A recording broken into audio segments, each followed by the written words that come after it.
France-Danemark, la France qui a gagné 2-1, mais la France qui s'est fait très peur. On va revenir sur plein de choses dans ce match. Déjà, la France qui a gagné le match, qui a presque assuré sa qualification. Alors, je ne sais pas si la France est déjà qualifiée. Faut que j'aille regarder le classement des différentes équipes. En tout cas, la France a 6 points. Si elle n'est pas encore qualifiée, en tout cas, elle a presque garanti sa place parce que à 2 victoires, en tout cas, l'équipe de France, elle a presque garanti sa place. En partie grâce à Mbappé. Bon, c'est pas que grâce à Mbappé parce que c'est pas seulement Mbappé qui a joué, mais voilà, Mbappé il a mis le doublé. Peut-être que Mbappé c'est le meilleur buteur de la Coupe du Monde, je sais pas parce que je suis pas tous les matchs, mais Mbappé est à 3 buts. Je sais que Messi en a 2, Cristiano Ronaldo en a 1, mais bon, je pense que Mbappé doit faire partie des meilleurs buteurs de la compétition. 2 buts pour Mbappé qui a été décisif.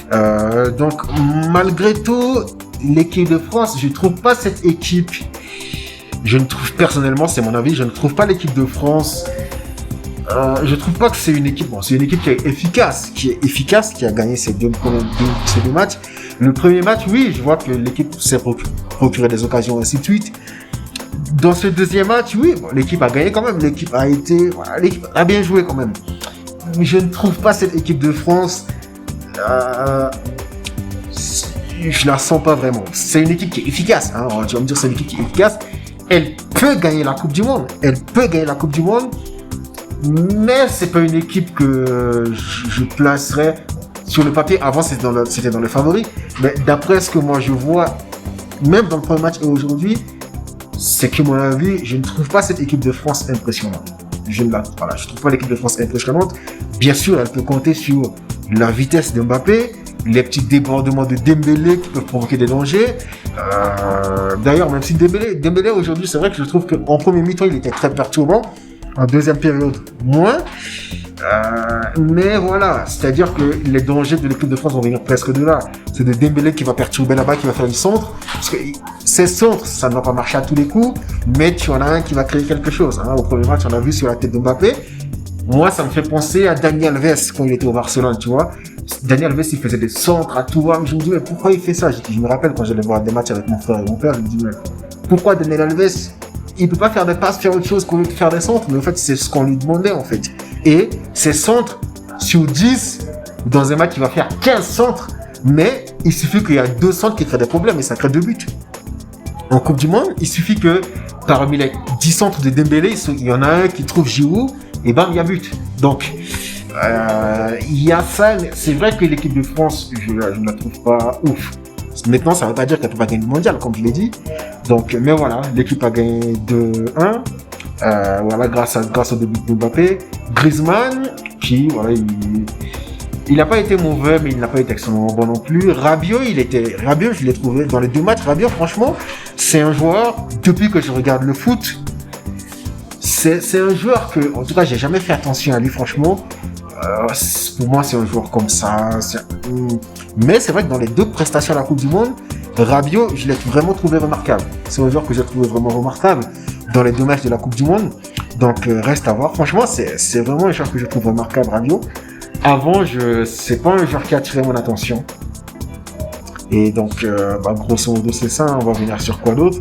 Lloris qui a été décisif, qui a sauvé quelques balles. Donc, grosso modo, c'est ça. Bravo à l'équipe de France. Bravo. C'est tout ce que je peux dire à l'équipe de France. En attendant de voir le dernier match, ce sera face à qui? Danemark. Je sais pas ce sera face à qui. Mais en tout cas, l'équipe de France, je suis presque certain qu'elle va se qualifier. On va voir. Si l'équipe de France joue face à la Pologne, la France peut gagner la Pologne. L'Arabie Saoudite, l'Arabie Saoudite, c'est un adversaire difficile. Franchement, l'Arabie Saoudite, c'est l'une des équipes. Pour moi, l'Arabie Saoudite n'est plus une petite équipe. Pour moi, l'Arabie Saoudite, c'est une équipe qui peut tenir tête à n'importe quelle équipe, en fait.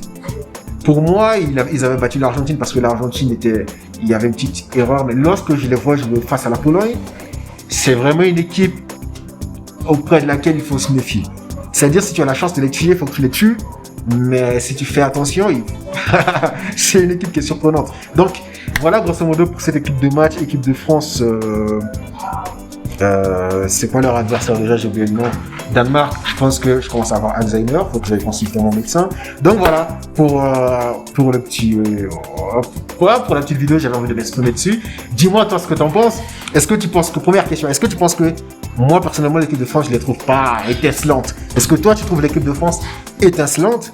Tu me diras ce que t'en penses. Moi personnellement, non.